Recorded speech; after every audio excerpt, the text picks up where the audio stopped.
My husband hired a fake CPS worker to kidnap our daughter. When I first married my husband Kyle, we were happy, or at least I thought we were, until our child was born. Because around this time, I got a promotion, which meant I'd be getting paid more than Kyle, so we agreed it was best for him to be a stay-at-home father. But when I'd get home from my 10-hour shifts, I'd find the house looking 10 times messier than when I left in the morning. There were dirty diapers left all over the floor, and Kyle would either be asleep with a beer bottle in his hand or drinking while watching recorded NBA games from the 80s. And worst of all, he kept the habit that he promised he'd drop once our baby girl was born, going out with the boys every Friday, Saturday, and Sunday night. I tried my best to respect him, to keep our relationship alive, but after 4 years, nothing had changed, and I was completely burnt out, so we divorced. Well, within 6 months, I noticed his Facebook status had already switched from single to married, not to mention his new wife and her kids being plastered across his socials, and I wouldn't have cared, but it broke our baby girl's heart. He canceled plans on her multiple times because he promised to spend time with them. So while I practically had to bend the ends of the earth to take time off work to go to my daughter's school plays, Kyle just wouldn't show up and instead post pictures of him at his kids' scouts and soccer practices. The bi-monthly visits were neglected too. I could see the disappointment in my daughter's eyes every time she sat at the window, waiting for him to show up, only to see the clock tick past another missed promise. And Lily didn't have many friends. I guess being an only child and living in a neighborhood full of retirees didn't help. So when Halloween came around and she had no one to trick-or-treat with, I finally caved. I called my ex-husband and asked if his stepkids could come over to play with her, since they were all around the same age. Yes, of course they can! How many nights? 1, 2. His tone was disturbingly upbeat.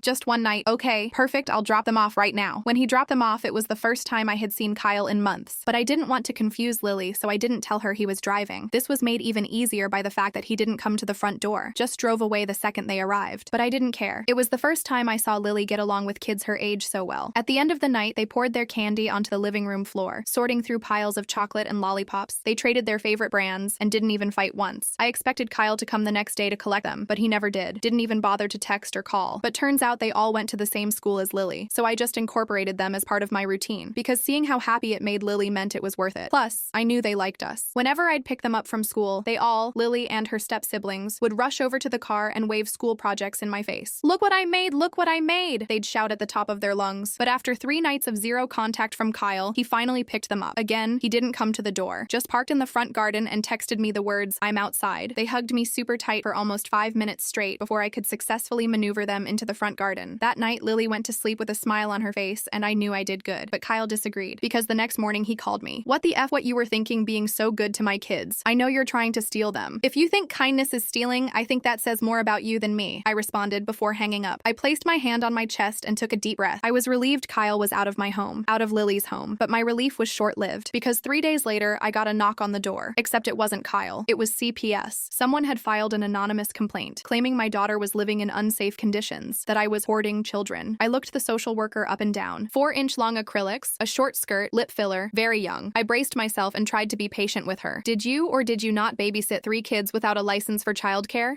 Yes, but... "And did you or did you not let them stuff their faces with unsafe amounts of candy on Halloween?" I went silent. "That's what I thought. Ma'am, you're gonna have to give me the next point of contact for your child to be rehoused. Alternatively, I can throw her into a foster home." My heart raced. I immediately offered my sister, who I knew would take care of her. I watched as she took my daughter away, her tiny hands reaching for me, screaming my name. I knew exactly who had made that call, and once everything was said and done, I planned on making Kyle pay. I spent the next few hours in a complete daze. I couldn't believe what had just happened. One minute I was making breakfast for Lily, and the next she was being taken away from me. I called my sister right away, but she didn't pick up. I left about 15 voicemails before she finally called back. "They just dropped her off," my sister Kathleen told me. "She's really upset, Rachel. What the hell is going on?" I explained everything as best I could through my tears. Kathleen promised to take good care of Lily while I sorted this mess out. I hung up and immediately called my company's legal assistance program. They connected me with a family lawyer named Thomas, who agreed to meet me that afternoon. I couldn't focus at work. My boss Brandon noticed and sent me home early. I spent the rest of the day gathering every document I could think of. Custody papers from the divorce, Lily's medical records, school reports, everything. I even printed out Kyle's text messages about dropping off his stepkids. Thomas reviewed everything and shook his head. "This CPS visit sounds highly irregular. Did you get the worker's name? Her badge number?" I realized I hadn't. In my panic, I'd just let this woman walk in and take my daughter. Thomas made some calls while I sat there feeling like the worst mother in the world. "Good news," he finally said. "I spoke with the CPS office. They have a record of the complaint, but the worker who visited you doesn't match any of their staff descriptions. I think we need to file a police report." My stomach dropped. Who was this woman if not from CPS? I called Kathleen again in a panic. "Lily's fine," she assured me. "She's watching cartoons with my boys. The woman had ID, Rachel. She looked official." I spent that night tossing and turning, checking my phone every few minutes. The next morning, I drove to the actual CPS office. The receptionist confirmed what Thomas had said. They had no record of sending anyone to my house yesterday. They had received a complaint, but it was still being processed. I filed a police report with an officer named Ellis, who seemed concerned but not alarmed. Unfortunately, this happens sometimes during custody disputes. One parent tries to scare the other with fake officials. Your daughter is safe with your sister, right? We'll investigate, but in the meantime, let's work on getting a temporary emergency custody order. I was back at Thomas's office by noon. He filed the paperwork immediately, and by late afternoon, we had a court date set for the following morning. The judge, understanding the urgency of the situation, granted the temporary order first thing. By noon the next day, I had a court order stating Lily should be returned to me pending investigation. I drove straight to Kathleen's house, clutching that paper like it was gold. When I got there, Kathleen was standing in the driveway looking frantic. "She's gone, Rachel." Kyle came by with a court order saying he had emergency custody. He took her about an hour ago. I showed her my court order, hands shaking. This is the real one. Kyle's was fake, just like the CPS worker. We called the police immediately. Officer Ellis came back with another officer. They took statements and put out an alert for Kyle's car. I called Thomas again, who contacted the judge directly about the fraudulent use of court documents. 3 hours later, my phone rang. It was Kyle. "You called the cops on me for taking my daughter? Where is she?" I demanded. "Safe with me and her real family, not with someone who lets strange kids into the house and feeds them garbage." I put the phone on speaker so the officers could hear. "Kyle, what you did is illegal. The court order you showed Kathleen was fake." He laughed. "Prove it. My wife works in the court system. Nobody's going to believe you over her." That's when it clicked. The fake CPS worker, the court documents. Kyle's new wife must work at the courthouse or know someone who does. I remembered meeting her briefly at a school event. Vanessa, that was her name. She'd barely acknowledged me. "Put Lily on the phone," I said, trying to keep my voice steady. "She's sleeping," Kyle snapped. "I'll have her call you tomorrow." "Maybe." He hung up. The officers looked at me sympathetically. "We'll find them," one promised. "We have his address on file." But when they went to Kyle's house, nobody was there. His neighbors said they'd seen the family loading up their car earlier that day, like they were going on a trip. I collapsed onto my couch that night, completely broken. My phone buzzed with a text from an unknown number. It was a photo of Lily, sleeping in what looked like a hotel room. The message read, "She's fine. Stop making trouble or you'll never see her again." I forwarded it to the police and Thomas immediately. Then I did something I never thought I'd do. I called Kyle's ex-best friend, Logan. We'd never gotten along, but I knew he and Kyle had a falling out right before our divorce. Logan answered on the third ring. "Rachel, what's going on?" "Kyle took Lily. I need to know where he might go." There was a long pause. "His parents have a cabin near Lake Tahoe. He always said if things got bad, that's where he'd go to reset. I can text you the address." I thanked him and immediately called Officer Ellis with the information. They said they'd contact the local authorities there, but it might take time. I couldn't wait. I packed a bag, called my boss to take emergency leave, and was on the road within an hour. I didn't know what I'd do when I got there, but I knew one thing for certain. I wasn't letting Kyle take my daughter from me. Not now, not ever. The drive to Lake Tahoe was the longest 5 hours of my life. I stopped only once for gas and coffee, my hands shaking as I filled the tank. I kept checking my phone, hoping for updates from the police or Thomas, but there was nothing, just silence. I reached the area around midnight. The cabin was tucked away on a private road, surrounded by tall pines. I parked my car about half a mile away and walked the rest, using my phone as a flashlight. I didn't want Kyle to know I was coming. As I got closer, I saw a light on inside. Kyle's car was parked out front, along with another one I didn't recognize, probably Vanessa's. I crept up to a window and peered inside. The living room was empty, but I could hear voices from somewhere deeper in the house. I circled around to the back and found another window. This one looked into a small bedroom where Lily was sleeping. My heart nearly burst seeing her there, safe and sound. I tapped gently on the glass, but she didn't stir. I was trying to figure out what to do next when my phone vibrated. It was a text from Officer Ellis. "Local police en route. ETA 20 minutes. Do not approach suspects." 20 minutes felt like forever. I stayed hidden behind some bushes, watching the cabin. Then I heard Kyle and Vanessa arguing inside, their voices getting louder. The back door suddenly flew open, and Kyle stormed out with a beer in his hand. He was heading right toward me. I ducked down lower, barely breathing. He passed within feet of me, muttering to himself about ungrateful women and kicking at the dirt. Then he stopped, turned around, and looked directly at the bushes where I was hiding. "Who's there?" he called out. I froze. Kyle took a step closer, squinting into the darkness. Then, thank God, his phone rang. He answered it, turned around, and walked back toward the cabin, still talking. I caught bits of the conversation, something about the judge and paperwork ready. The police arrived 5 minutes later, their cars coming up the road with no sirens but lights flashing. I ran out to meet them, explaining the situation. They approached the cabin with me staying behind. I watched as they knocked on the door. Vanessa answered, looking shocked. There was a lot of talking, then yelling from Kyle. One of the officers came back to me. "Ma'am, we need to see your emergency custody order." I showed him the paperwork. He nodded and went back to the cabin. More discussion followed. Finally, another officer emerged with Lily, still half asleep in her pajamas. When she saw me, she broke free from the officer's gentle grip and ran straight into my arms. "Mommy!" she cried, burying her face in my neck. I held her tight, tears streaming down my face. Over her shoulder, I could see Kyle in the doorway, his face twisted with rage. Vanessa was behind him, whispering something in his ear. The officers explained that they would escort us back to town, where we would need to make formal statements. Kyle and Vanessa would also need to come in for questioning about the fraudulent court documents. We drove back in a police car, Lily falling asleep against me in the back seat. I kept stroking her hair, afraid that if I stopped touching her, she might disappear again. The next few days were a blur of police stations, lawyers' offices, and courthouse visits. Thomas filed for an emergency restraining order against both Kyle and Vanessa. The judge granted it immediately when he saw the evidence of the fake court documents and impersonation of a CPS worker. I took a week off work to stay home with Lily. She was clingy and had nightmares the first few nights. During the day, she would barely let me out of her sight, even following me to the bathroom. I didn't mind. I was just grateful to have her back. On the third day, my doorbell rang. I checked through the peephole and saw a woman I didn't recognize. I opened the door cautiously, keeping the chain on. "Hi, are you Rachel?" she asked. "I'm Cynthia. I work with Vanessa at the courthouse." I tensed up immediately. "What do you want?" I point. "I think you should know something. Vanessa's been talking about you for months. She's obsessed with the idea that you're trying to take her family away. She even had a photo of you on her desk with X's drawn over your eyes." My blood ran cold. "Why are you telling me this?" "Because what they did was wrong." And she hesitated. "I think they're planning something else." I overheard Vanessa on the phone yesterday saying, "Plan B is already in motion." I thanked Cynthia for the warning and immediately called Thomas and Officer Ellis. They both told me to document everything and stay vigilant. Ellis said he'd increase patrols in my neighborhood. That night, I double-checked all the locks and set up a chair under the doorknob of Lily's room, where we were both sleeping. I barely closed my eyes, jumping at every creak and rustle outside. The next morning, I got a call from Lily's school. The secretary sounded concerned. "Mrs. Bennett, we've had a woman here claiming to be Lily's stepmother. She tried to get information about Lily's schedule and when she could pick her up. We didn't give her anything, of course, but I thought you should know." I thanked her and immediately called the police again. They took another report but said there wasn't much they could do since Vanessa hadn't actually broken any laws by asking questions. Later that day, I got a text from an unknown number. "You can't protect her forever. We're her real family." I blocked the number and forwarded the message to Thomas and Ellis. Thomas suggested I document everything in a journal with dates and times. "Build a paper trail," he advised. "We'll need it." A week passed without incident. I started to relax a little, thinking maybe Kyle and Vanessa had given up. Lily went back to school, and I returned to work, though I arranged to leave early each day to pick her up myself. Then one afternoon, I got a call from the school again. This time it was Lily's teacher, sounding panicked. "Mrs. Bennett, there's been an incident. Lily got into a fight with one of the other children. She's in the principal's office." I rushed to the school, finding Lily sitting outside the principal's office with a tear-stained face. When she saw me, she ran into my arms. "Mommy, I didn't mean to push her. She said you were a bad mom and that I was going to live with Daddy soon." My heart sank. "Who said that, sweetie?" "Emma." She said her mom told her. Emma, one of Kyle's stepdaughters, the same little girl who had trick-or-treated at our house and sorted candy with Lily on Halloween. The principal, Mr. Raymond, called us into his office. He explained that Emma had been taunting Lily all day, saying things no child would come up with on their own. When I told him about the situation with Kyle and Vanessa, his expression darkened. "This is completely inappropriate. I'll be speaking with Emma's parents immediately." "No," I said quickly. "Please, let me handle this through my lawyer. I don't want to make things worse." He agreed reluctantly. As we were leaving, I saw Emma in the hallway with the school counselor. She looked confused and upset, not malicious. Just a kid caught in adult drama. That evening, I got a call from a number I didn't recognize. Against my better judgment, I answered it. "Hello, Rachel." It was Vanessa. "I hear there was some trouble at school today. How did you get this number?" I demanded. "That doesn't matter. What matters is that you're turning my daughter against me by making her fight with Lily." I couldn't believe what I was hearing. "Your daughter was repeating things you told her, things no child should be involved in. My children know the truth, that you're an unfit mother who uses her job as an excuse to neglect her child, that you tried to steal my children to replace the one you can't properly care for." I was shaking with anger. "Stay away from my daughter, and keep your children out of your sick games." She laughed. "Oh, Rachel, this isn't a game. This is war, and I always win." I hung up and immediately called Thomas. He advised me to file another police report and to request a meeting with the school to ensure Lily and Emma were kept separated. The next day, I took Lily to school and spoke with Mr. Raymond and the counselor. They were understanding and promised to keep an eye on the situation. As I was leaving, I saw Vanessa dropping off her kids. Our eyes met across the parking lot. She smiled and waved as if we were old friends. It made my skin crawl. That afternoon, I picked Lily up and took her to my sister's house. Kathleen had offered to watch her while I met with Thomas to discuss our next steps. As I was leaving, Lily grabbed my hand. "Mommy, are you coming back?" The question broke my heart. "Of course I am, sweetie. I'll always come back for you." She nodded, but I could see the doubt in her eyes. Kyle and Vanessa had planted seeds of insecurity that were starting to grow. My meeting with Thomas was productive but frustrating. We had evidence of harassment and the fraudulent documents, but the wheels of justice turned slowly. The restraining order was in place, but enforcing it was another matter. As I was driving home from Thomas's office, I noticed a car following me. It stayed 2 vehicles behind, making all the same turns I did. When I deliberately took a wrong turn, it followed. I couldn't see the driver clearly, but I had a pretty good idea who it was. I called Officer Ellis while driving. "I think Vanessa is following me. Where are you now?" he asked. I told him my location, and he said he'd send a patrol car. I made another random turn, and sure enough, the car followed. Then it suddenly accelerated, pulling up alongside me at a red light. It wasn't Vanessa behind the wheel. It was Kyle. He rolled down his window and yelled something I couldn't hear. Then he swerved toward my car, forcing me to jerk the wheel and hit the curb. My car bounced hard, and I heard a tire pop. Kyle sped away, laughing. I pulled over, hands shaking too badly to drive any further. A patrol car arrived a few minutes later. I gave them Kyle's license plate and a description of what happened. They took a report and called a tow truck for my car. While waiting for the tow, I called Kathleen to check on Lily. She didn't answer. I called again. Still nothing. Panic rising, I called her husband, George. "Hey, Rachel," he answered casually. "What's up? Is everything okay there? Is Lily okay?" "Yeah, everything's fine. Kathleen took the kids for ice cream about 20 minutes ago." "Why?" I exhaled in relief. "No reason. Just checking in. Tell her to call me when she gets back, okay?" After getting my car towed to a repair shop and taking an Uber home, I finally heard back from Kathleen. Lily was fine, having a great time with her cousins. I didn't tell her about the incident with Kyle. No need to worry her. That night, I got an email from an address I didn't recognize. The subject line was, "Thought you should see this." Inside was a link to a private Facebook group called Mothers Against Rachel Bennett. I clicked on it, my stomach churning. The group had about 20 members, mostly women I didn't know. The posts were all about me, how I was an unfit mother, how I worked too much, how I had tried to steal Kyle's stepchildren. There were photos of me taken without my knowledge, getting into my car, walking into work, picking Lily up from school. Vanessa was the group admin, posting the most vicious comments. I took screenshots of everything, then reported the group to Facebook. I sent the screenshots to Thomas and Officer Ellis, adding them to the growing file of harassment evidence. The next morning, I woke up to find my front yard covered in trash. Someone had dumped garbage all over my lawn during the night. Mixed in with the trash were photos of Lily and me, torn to pieces. I called the police again, and they sent someone out to take pictures and file yet another report. As I was cleaning up the mess, my elderly neighbor, Mrs. De Peterson, came over. "I saw who did this," she said quietly. "A woman with blonde hair. She came around 2 a.m. I couldn't sleep and was looking out my window. I took a video with my phone. She showed me the footage, grainy in the darkness, but clearly showing Vanessa dumping bags of trash on my lawn, then carefully placing torn photos among the garbage. I could have kissed Mrs. Peterson right there. I asked her to send me the video and if she'd be willing to show it to the police. She agreed immediately. With this new evidence, Officer Ellis was finally able to arrest Vanessa for violating the restraining order. She spent one night in jail before being released on bail. The conditions of her release included staying at least 500 feet away from me and Lily at all times. I thought that might be the end of it. I was wrong. 3 days later, I got a call from the HR department at my company. They wanted to see me immediately. When I arrived, they showed me emails that had been sent to the entire executive team, claiming I was embezzling company funds and using company time to harass my ex-husband. The emails included doctored screenshots of fake bank transfers and manufactured text conversations. I was placed on administrative leave while they investigated. My boss, Brandon, pulled me aside afterward. "I know this is bogus, Rachel, but we have to follow protocol. Take the time to deal with your personal situation. Your job will be waiting when you get back." I appreciated his support, but I was furious. Kyle and Vanessa were now attacking my livelihood. I drove straight to Thomas's office with the new evidence. "This is escalating," he said grimly. "They're trying to isolate you, take away your daughter, your reputation, your job. We need to go on the offensive." He suggested filing for a permanent restraining order against both Kyle and Vanessa, with specific provisions about contact through third parties or social media. He also recommended I file a civil suit for defamation and harassment. I agreed to both. As I was leaving his office, my phone rang. It was Lily's school again. "Mrs. Bennett, I'm sorry to bother you, but there's been another incident. Lily's missing from her classroom." My heart stopped. I literally couldn't breathe for a second. "What do you mean she's missing?" I managed to choke out. "Her class came back from recess and she wasn't with them. We've searched the entire school. No one can find her." I was already running to my car. "I'm on my way. Call the police. Now." I broke every speed limit getting to the school. The parking lot was already filled with police cars when I arrived. I sprinted through the front doors and found Mr. Raymond talking to Officer Ellis in the hallway. "What happened?" I demanded. Mr. Raymond looked devastated. "We have security footage. A woman signed in as Lily's Aunt Kathleen. She had ID and everything. The front desk called Lily down, and she left with the woman." "Show me the footage," I said. We huddled around a monitor in the security office. The timestamp showed it happened just 30 minutes ago. The woman on screen had Kathleen's build and hair color, but she kept her face angled away from the cameras. Lily seemed hesitant at first, but eventually took her hand and walked out. "That's not my sister," I said. "That's Vanessa with a wig." Officer Ellis immediately got on his radio. "We need an APB on Vanessa Mitchell. Suspected child abduction." He turned to me. "We'll find her, Rachel. I promise." I called Kathleen, who confirmed she was at work and nowhere near the school. Then I called Thomas, who said he'd meet me at the police station. As I was about to leave, my phone buzzed with a text from Kyle's number. "She's safe with her real family now. Stop fighting us and maybe you can see her on weekends." I showed Ellis the text, my hands trembling. "This is evidence they're working together despite the restraining order," he said, his expression hardening. "We've got probable cause now. We're bringing them both in." Police units were dispatched to Kyle and Vanessa's house, but they weren't there. Their neighbors said they'd packed up the car again that morning, kids and all. I sat in the police station, feeling completely helpless. Thomas arrived and put his arm around me. "We'll find her, Rachel. They can't hide forever." My phone rang. Unknown number. I answered immediately. "Mommy?" Lily's voice was small and scared. "Lily, baby, where are you? Are you okay?" "I don't know where I am. It's a hotel. Daddy says we're going on a long trip." I put the phone on speaker so Ellis could hear. here. Can you see anything outside the window? Any signs or buildings? There's a big blue sign with a crown on it, and I can see planes taking off. Ellis was already typing on his computer. Airport Hotel, Royal Crown Inn. It's about 20 minutes from here. Then I heard Kyle's voice in the background. Who are you talking to? Give me that phone. The call ended abruptly. Ellis was already mobilizing officers. We've got them. Stay here. No way, I said. I'm coming with you. He didn't argue. We drove to the hotel with lights flashing but no sirens. 2 other police cars met us there. The manager confirmed that a family matching Kyle's description had checked in 2 hours ago. Room 237. The officers approached the room carefully. I stayed back in the hallway as instructed, my heart pounding so hard I thought it might burst through my chest. Ellis knocked on the door. Police! Open up! Silence. Then shuffling sounds. The door cracked open, and Vanessa peered out, her face a mask of innocence. Is there a problem, officers? Step aside, ma'am. We have reason to believe there's a child in danger. Vanessa's fake smile disappeared. You can't come in without a warrant. We have probable cause, Ellis said, pushing the door open. Where's the child? I couldn't wait anymore. I rushed past the officers into the room. Kyle was standing by the bathroom door looking panicked. His stepkids were sitting on one of the beds looking confused and scared. Where is she? I demanded. Where's Lily? Kyle pointed to the bathroom. She's fine. We were just going on a family vacation. I ran to the bathroom door. It was locked. Lily? Baby, it's mommy. Open the door. I heard the lock click, and then my daughter was in my arms, sobbing. I held her tight, checking her over for any injuries. She seemed physically fine, just terrified. They said you didn't want me anymore. She hiccuped against my shoulder. They said you gave me away. Never, I whispered fiercely. I will never, ever give you up. I love you more than anything in the world. Behind us, the officers were handcuffing both Kyle and Vanessa. Kyle was yelling about his rights, while Vanessa had gone completely silent, her face like stone. Ellis came over to us. We're taking them in for custodial interference and violating the restraining order. The stepchildren will go with child services until their biological father can be contacted. I felt a pang of sympathy for those kids. None of this was their fault. Can they stay with me until then? They know me, and they're Lily's friends. Ellis looked surprised, but nodded. I'll see what I can arrange. The next few weeks were a blur of legal proceedings. Kyle and Vanessa both took plea deals rather than face trial. Kyle got 6 months for custodial interference, plus 5 years probation. Vanessa got a year for the fake court documents and impersonating a government official. The judge granted me full custody of Lily with no visitation rights for Kyle. He could petition the court after completing parenting classes and anger management, but even then, any visits would be supervised. My civil suit was settled out of court. I didn't get much money, but I didn't care about that. What mattered was the legally binding agreement that neither Kyle nor Vanessa could contact me or Lily through any means. Not directly, not through social media, not through third parties. Slowly, life started to return to normal. I went back to work. Lily went back to school. The nightmares became less frequent for both of us. Jason brought his kids over for dinner once a week, and we all became something of an extended family. 3 months after everything happened, I got a letter from Kyle. It had been screened by his probation officer, who included a note saying Kyle had been making progress in his programs. The letter itself was short. I'm sorry for what I did. I was wrong. I hope someday Lily can forgive me, even if you can't. I didn't respond. Maybe someday I'd show it to Lily and let her decide if she wanted contact with her father, but not now. Now was for healing. 6 months later, I was promoted at work. The extra money meant we could finally move out of our small apartment into a house with a yard, in the same school district so Lily wouldn't have to change schools. It had 3 bedrooms, which seemed excessive for just the 2 of us, but I converted one into a playroom where Lily and her friends could hang out. Jason's kids were our first overnight guests. They helped Lily decorate her new room, painting one wall with handprints in rainbow colors. That night, I heard them giggling long after bedtime, but I didn't have the heart to tell them to go to sleep. A year to the day after Kyle and Vanessa took Lily, we had a freedom party, as Lily called it. Just us, Kathleen and her family, and Jason with his kids. We grilled in the backyard, played silly games, and ate way too much cake. As the party wound down, Lily climbed into my lap on the porch swing. Are you happy, Mommy? She asked. I looked around at our mismatched, cobbled-together family. At my sister arguing playfully with Jason about football. At the kids chasing fireflies in the yard. At our home, safe and filled with laughter. Yes, baby, I said, hugging her close. I'm very happy. Me too, she said, snuggling against me. I like our family just the way it is. I kissed the top of her head. Me too, Lily. Me too.